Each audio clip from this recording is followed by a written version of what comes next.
Hey there guys, welcome back for another unboxing video. This time we are taking a look at the brand new tabletop fantasy skirmish game, Warcrow, Winds from the North from Corvus Belli. Now this is a two-player introductory battle pack that Corvus Belli were kind enough to send to me for an unboxing review and to make some content with.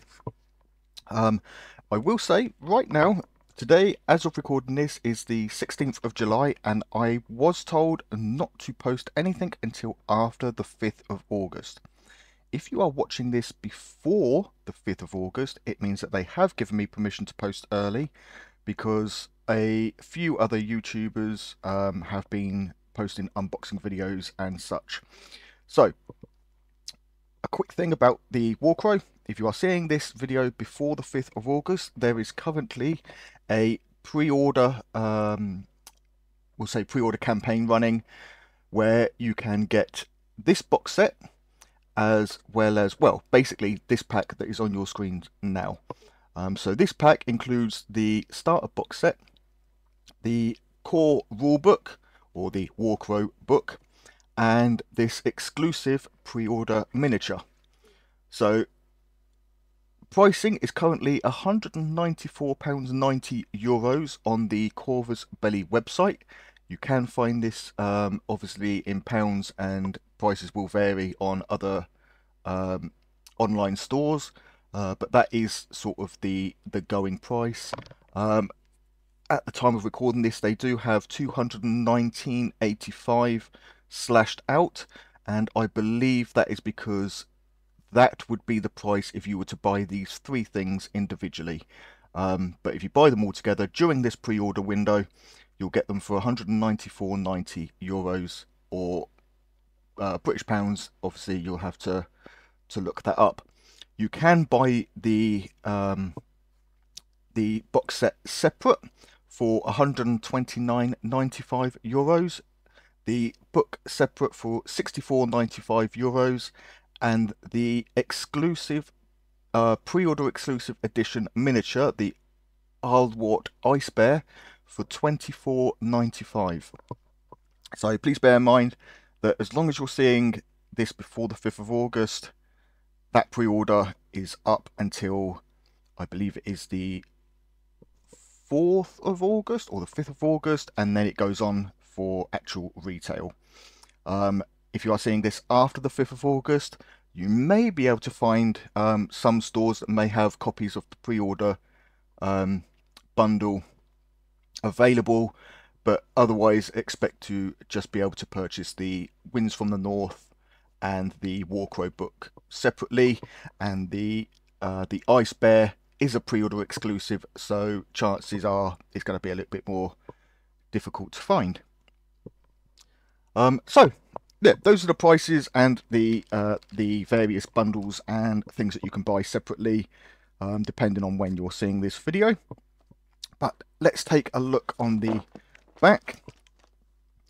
So, welcome to the Warcrow universe. Immerse yourself in an engrossing world of troops and armies. Take part in incredible adventures in an epic fantasy setting. Use your cunning and the might of your military to overcome the daunting confrontations.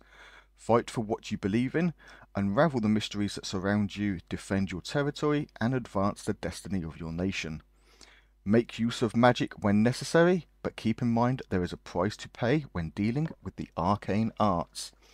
So, everything that you get in this box set is enough to play basically the game. You get two armies, each consisting of 7 miniatures.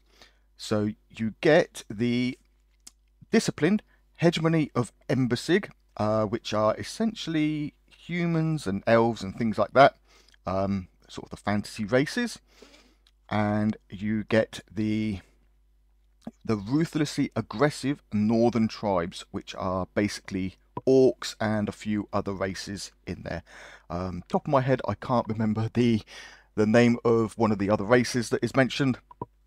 But yeah, you will also get, if we move this up, this really nicely detailed battle mat it's a paper battle mat, but you know, it's a good quality battle mat, and some push out and assemble terrain that we will take a look at in a minute. You'll get measuring guides or rulers, whatever you want to call them, the turn counter, and this does act for a couple of other things within the game as well, and dice, but we will take a look at all that. And you also get tokens, markers, and you know, all the other fun stuff. It is designed for 2 players, and you can see here it says that to allow about 60 to 90 minutes per session. Obviously it depends. It's going to take longer for your first few sessions as you start to learn the rules, and then generally that's what you'll be looking at for a standard game. If you recognize the Warcrow name, that is because Corvus Belli also did a Kickstarter, and I believe it is releasing later this year, of a dungeon crawler named the same thing, Warcrow Adventures. So you have Warcrow Adventures is the dungeon crawler, and Warcrow is the skirmish game. Okay, so let's take a look at the contents. Now, I will say this is the second time I have filmed this video. The first time I did the unboxing and didn't have all the information necessary, and the miniatures were not assembled. I assembled the miniatures and then received the press release pack from Corvus Belli, which gave the info that I was able to give.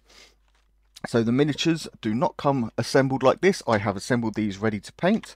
I will have a whole host of painting videos on how to paint each of these beautiful miniatures. If you are familiar with Corvus Belli's Infinity, you will know that these miniatures come in multiple parts, and each one will be in a Ziploc bag. Some of these actually came in a heat sealed bag, where basically instead of the Ziploc they just used a heat press and sealed it down. I'm not sure why that was, so expect sort of a mix of bags, but basically each miniature, or 1 miniature per bag with all the components. You then cut them out, or you know, clip them out. Most of them are already sort of clipped off, and then using super glue, glue them together. Now, these miniatures, I will try and get some detailed show off, but they are brilliantly sculpted.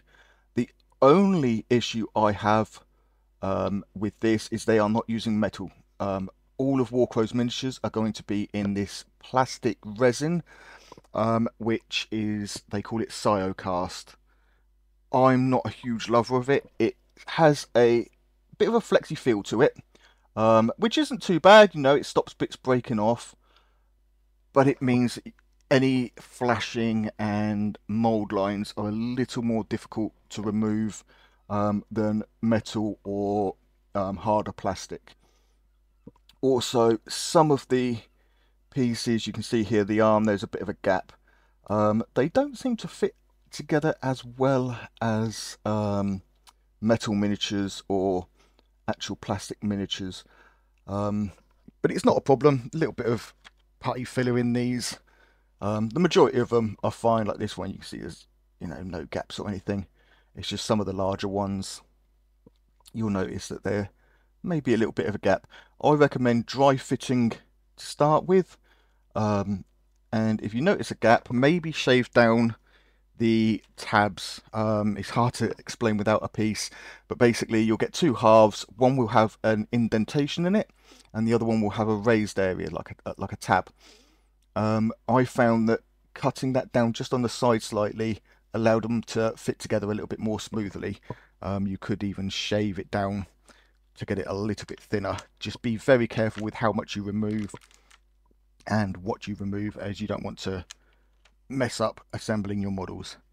But if we'll get a zoom back in so I can show you each of these beautiful models. So we have these orcs. I will not attempt to tell you which one is which. That will be in the book. So you can see here there's a little bit of gapping around places, but there's not too much to worry about. We've got the leader for the orcs here, really cool looking sculpt, and again you can see quite a large gap in there. It is what it is. Beautifully sculpted. I just prefer metal miniatures. There's quite a large gap there as well. That's going to take a bit of filling.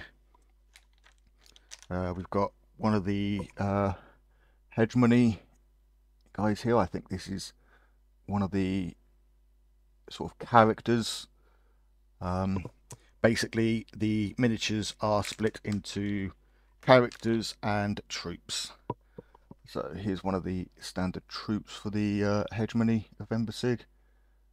Again, beautifully cast. Now these ones, I found that the smaller ones tended to fit together a little bit better. The larger models had a few more issues with gaps and stuff, but we'll fill them and sort them out. But otherwise, yeah, they are really nice looking miniatures.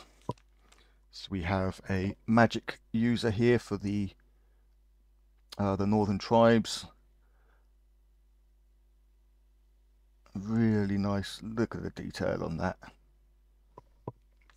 So like I said, these don't come assembled. You do have to assemble them yourself. So it's one of the standard warriors, I believe. And then we got another one here. Now you can see on this one, there's a bit of discoloration. This is the oils that are used to obviously help release the plastic from the mold. Make sure to give your models a wash down. I should have done it before assembling, but I will go and do it because I have noticed that there is a bit of discoloration from the oils on some of these, and it may interfere with how well the primer and paint adheres to the model. So do make sure to give them a wash with some lukewarm soapy water and then dry them thoroughly before painting. So that's another standard troop for the hegemony. Then we've got another character here, I believe it is. I think this one might actually be a brute. You can see there's a bit of a gap around his belt. There's this larger one between his arms. So yeah, just be mindful of that you will need some sort of filling putty.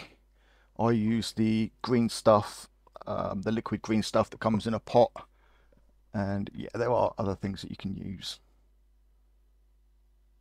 Another orc, and then we've got the remainder of the hegemony. So just a sort of a standard soldier there. You've got 3 of these guys.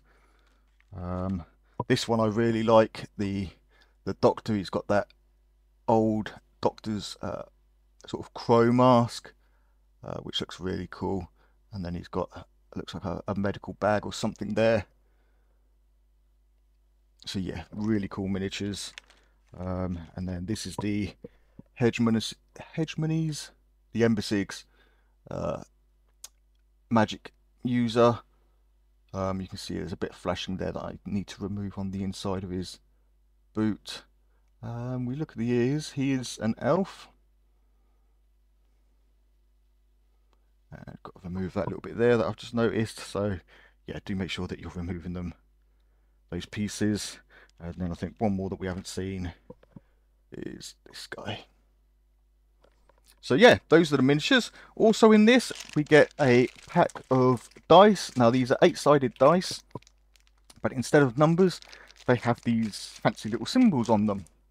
And each of these symbols will obviously determine what happens or the result on a dice roll, which we will go through the rules in a separate video, where we will have a full in-depth look at the rule book, and I will be making a playthrough video as well, which I will explain in just a moment. So we've got the dice, you've got bases. Now these are larger bases than is used for Infinity. Infinity uses 25mm bases for the standard models. I mean, obviously they do bigger bases. These, I believe, if I get my ruler out, I think they are 30mm.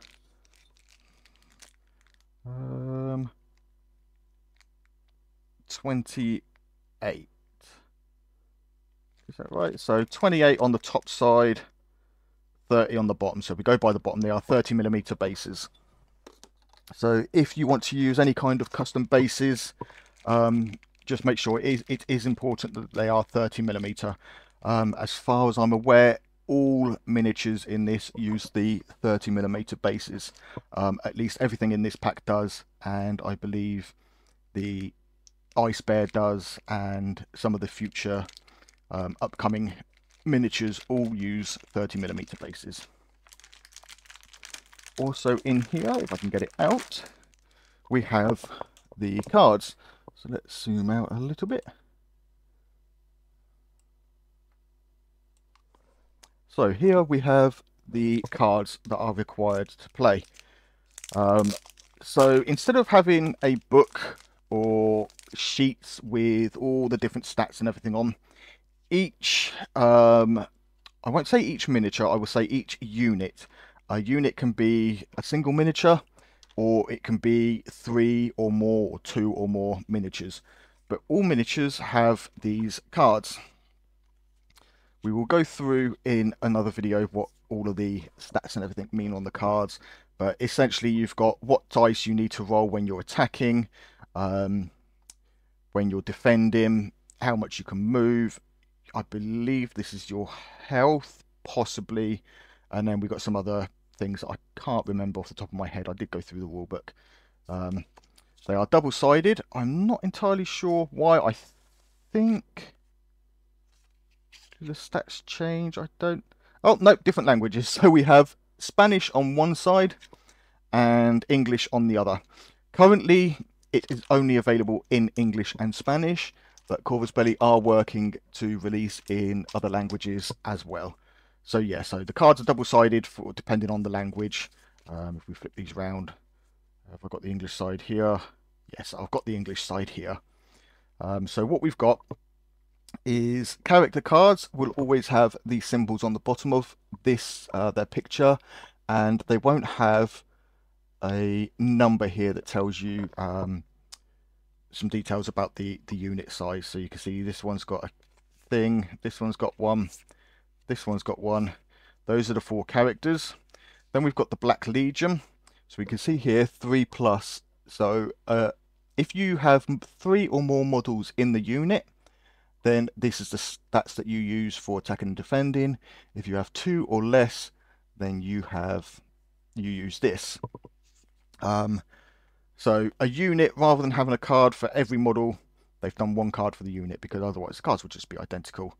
Then we've got another character for the Northern Tribes, another one for the Northern Tribes, and a third for the Northern Tribes, a fourth for the Northern Tribes, and then the Orc Hunters, which again is a unit of 3. You get 3 of them in the box, and you use the different stats dependent, or the different dice rolls depending on the unit size. So those are the cards.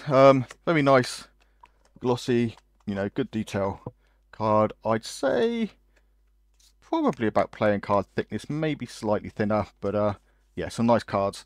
If you want to obviously preserve these, I think finding card sleeves for these is going to be a little bit more difficult. They are bigger than your sort of Pokemon and Magic the Gathering size cards. I'm not sure if there is a card game that uses them this size, but you can probably find something that will work for that if you want to sleeve them and protect them. Next, we have the rule book. Now this is the introductory booklet. So as far as I can tell, the thick rule book that you can buy has about 300 pages of lore and fluff in the first half of it. The second half is the rules, and this uses or contains most of those rules. I think the only thing that is missing from this is the scenarios. We get 3 scenarios in this, which are more campaign driven scenarios, and in the core rulebook we get a few other missions as well. Scenarios basically being missions. So we get a few other options with the full rulebook. All the rules in here are also available online. I will put a link down in the video description for the rulebook and also for the Corvus belli store where you can purchase these. There is also an affiliate link down there for Element Games. If you plan on purchasing this, please consider using that link. It doesn't cost you anything extra. But obviously, if you know about affiliate links, then basically what they do when you buy from Element Games using that link, so that link will take you to Element Games website. If you purchase this from there, then I get a small percentage of whatever amount you spend. It doesn't cost anything extra to you, but I get a small little kickback. So if you want to help support the channel a little bit, then please consider using that link down there. So this is the introductory booklet. The way they've done this, you've got a nice little bit of just a little bit of background fluff and lore, mainly about the northern tribes, the miniatures specifically that come in this set. So obviously you've got the where we've got the hegemony of Embasig here, and the miniatures. We've got 1, 2, 3, 4, and then 5, 6, 7. You get 3 of these. And then for the northern tribes, we have a little bit of fluff, and then 1, 2, 3, 4, 5, 6, 7 here. And in this image, I will try and zoom in. Where are we? So in this image here, you can see that there are more miniatures. I believe there are 11 miniatures here. These 2 are not released yet, and I don't think this guy is either. So these 3 we do not get in this set, and they are not released yet, but they are coming soon as an expansion. I'm not sure how they are doing the expansion with this, but you get these 3 extra here, and you get 3 extra here. You get these 2 dwarves and this person. Oh, we get this on camera. So you get these 2 dwarves and this person here. And I believe if they do it the same as they did with the Infinity Code 1 sets, basically you will get a Beyond pack, which will include all 6 miniatures, hopefully. And it would be, I can't wait, because I really like the look of these. They're shapeshifters. So yeah, they're a different race. They're not orcs, they are a different race, and I cannot wait to get these. I really like the look of these guys. So yeah, you get the 7, but not these 3. So we'll have a quick flick through this, and then we'll go through it in detail in another video with all of you know, what we can do in that. So first of all, we've got the learn to play. Now this is basically going to teach us the basic rules and how to play through this. So we've got the learn to play, we've got everything about the info on the cards. We've got info on characters, so you've got officers or support characters. Having them join a unit, you know, they move with a unit. We've got units and formations, so if you have a unit, they have to be within a certain distance of each other. If you've played Infinity, not Code 1 but Infinity, you'll know that there's a similar thing with that, and the same with Warhammer 40,000 Warhammer. Obviously miniatures need to remain within unit coherency basically. So we get distances and measurement.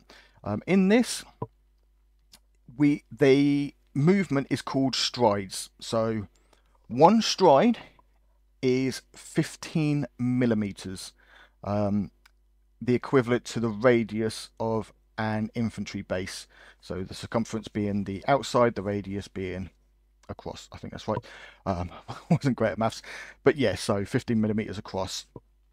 So it's a little bit weird that they've done that.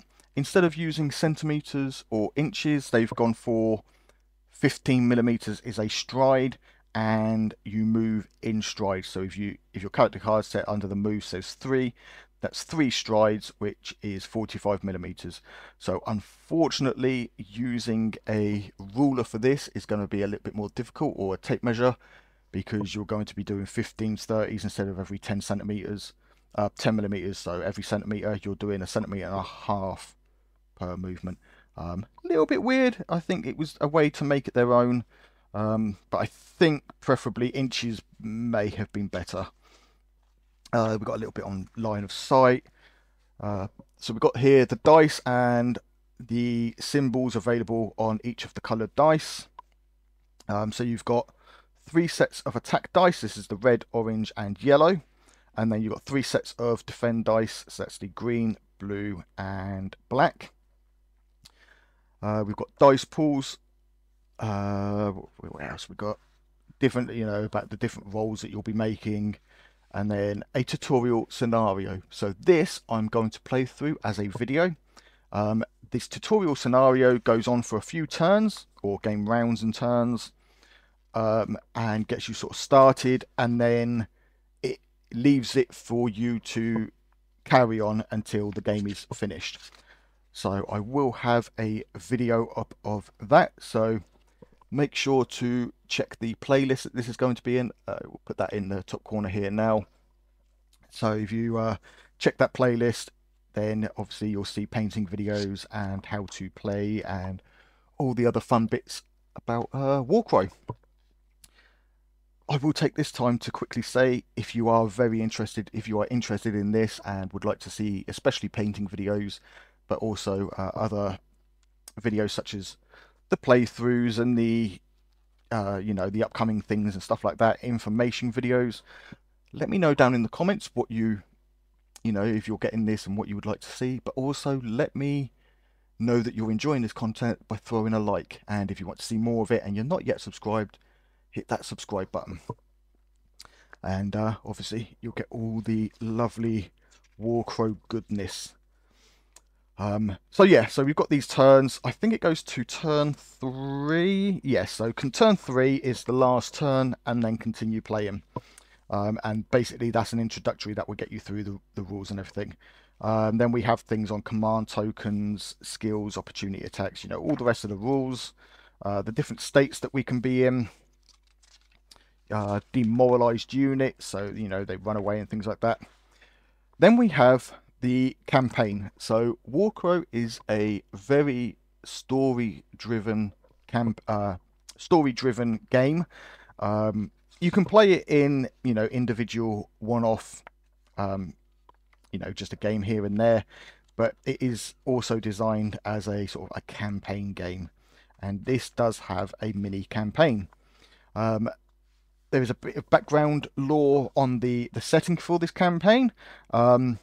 So spoilers right now, if you don't want to hear this, then skip away a bit. But essentially, long time ago, the elves drove out the tribes to the north, and they became the northern tribes.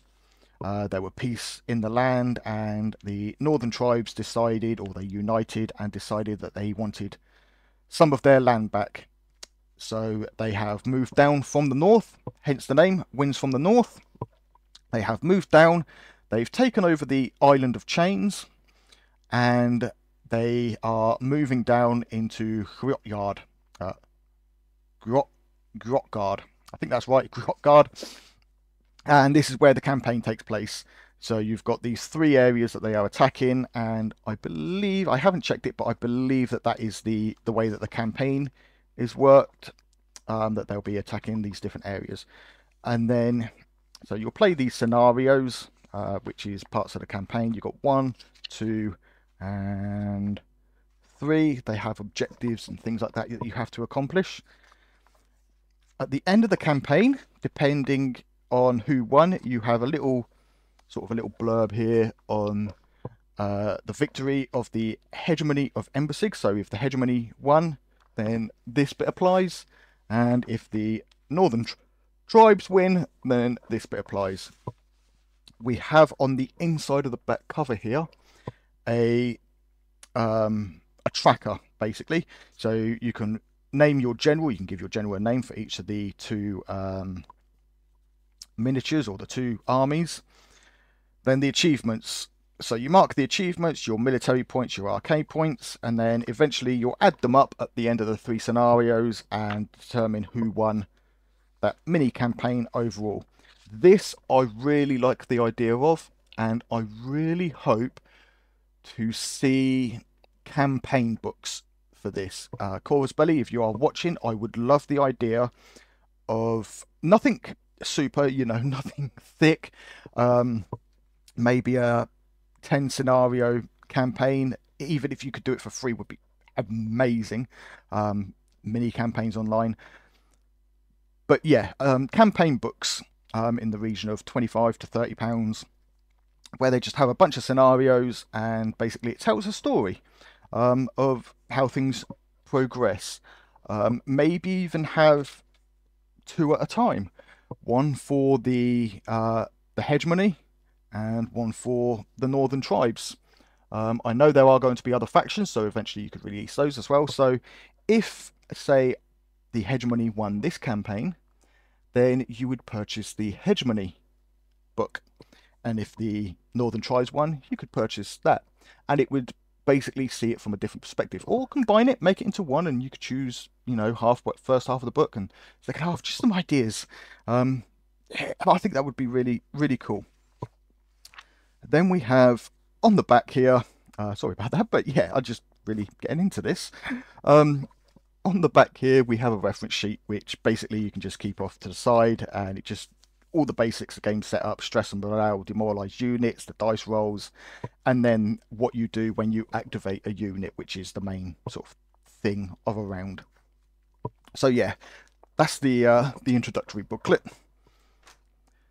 And the last thing that we have in here is the Buckler Farm Scenery Pack. Now, if you have played Infinity Code 1, you'll know, or this will sort of remind you of that, because in those games, in those introductory sets, you got a small battle mat and terrain area, enough to play the basic version of the game. And they have continued that with this. So in here, now I'm really pushing it as to whether or not this will fit on camera. Hopefully I can get it, but I think it's a little larger than my area here. Actually, it's perfect. It's my exact area. So yeah, so it is a little bit off camera, but this is the map, or the battle map. So it's set in the colder area, so you've got these large snow patches around here, and then just some some terrain and that. So you get one of these. We'll go through the counters in just a minute. And then you get these push out card pieces. And again, if you have played Infinity, you'll know, or you'll recognize this system of the pop out cards and then the slot together to assemble these different things. The card is, I believe it is 5mm cardstock, so it's a nice good cardstock. If you have used the Infinity stuff, then you'll know to be a little bit careful when slotting things together, as if the slots are a little bit tight, then some of the card tends to sort of peel and fray, so do be careful on that. What else is cool is you have these terrain elements. So they're not 3D, they are 2D, but they do count as difficult terrain. They are double-sided, so on this side we've got some rocks and some sort of ruins. On this side we have a forest or some trees, which obviously will block line of sight. And then we have some, I can't remember what these are called, but they're them spike things that do that. So yeah, we get some of them, and obviously the terrain itself, like these walls, these broken walls, are double-sided as well. So we've got some more forest here, or some more trees. This one is cool, it actually becomes a pond or a lake of some sort. And then we've got some more rocks, the remains for the barn here, or the farmhouse. We've got some more farmhouse pieces. these are some scatter terrain, as we can see here, just some fencing, very much like the Infinity sort of stop signs and things like that that you got in the Code 1 packs, if you're familiar with that. But yeah, they just freestanding terrain, sort of mini walls and stuff. We got the sides of the farmhouse here. I think it is just a farmhouse that we get. Oh no, we do get a shed as well. So there was a shed somewhere, and then this is the farmhouse. So yeah, that's the terrain that we get. Some very nice quality terrain. Then we get some more tokens. That's what I'm trying to think of. So we've got here the range ruler and a smaller one here. We've got wound tokens. I'm not sure what these are. I think these are objective tokens, possibly. Objective markers. We've got this big one, which is a monster.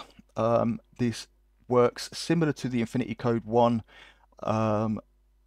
If you didn't get the pre-order pack, then there was a token inside that represented an NPC enemy, basically, that neither player controls. He is used in the campaign that is in the full rulebook, but he's not used in the starter pack, which is a bit unfortunate. I don't think you can find the rules. The campaign part of the main rulebook isn't available online, so unfortunately there's not going to be a way to use him. What I would like to see though is a miniature of him, because he is ugly. And I think, looking at the size of this base, he is going to be a larger model. And so yeah, Corvus Belli, if you make a miniature of him, I would love for you to send me one, because yeah, he's amazing. And then obviously these are all double-sided and starting to fall out. Then we've got all these various tokens, and what you do is basically you place these on your card for your units, depending on what they are doing, sort of activation tokens. We've got some magic ones here and things like that, and some of these will also go into these. This is the turn counter, and you have this part here. There is a peg that comes within this. It's in the dice pack, or I put it in the dice pack, but basically that will peg into the middle and you will turn it around per turn. The outside is for things that happen on a particular round. So for example, a spell might last 3 rounds, so you will put a spell, say you cast it on round 3, it lasts 3 rounds, you'll put it on 6 so that you know it lasts to here, or if it takes 2 turns to activate. I'm not entirely sure, I haven't fully read up on it, but yeah, basically you'll put a spell token on here to show that it either lasts that long or that's when it actually fully activates, and things like that. And again, these are double-sided and the same 5mm cardstock. We have another range ruler, so there is enough for each player. Objective tokens again, and some of these are numbered.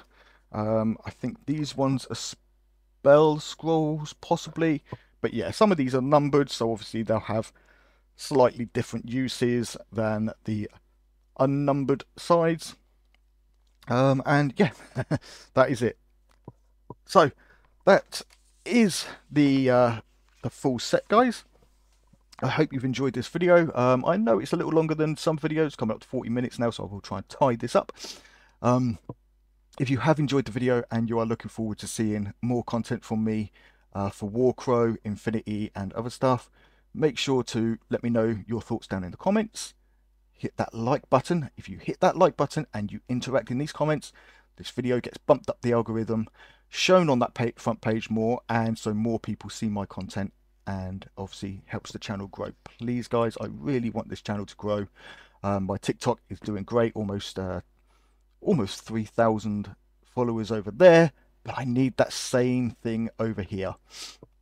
So please, please, please interact, like, comment, everything else. For those of you that already do, huge thank you, much appreciated. If you are not already following or subscribed, hit that subscribe button, and make sure that you've got that notification bell ticked for notifications of when new videos go live on all the goodness that this channel can bring. But that is all from me, guys. So as always, thanks a lot. Take it easy and keep painting those minis.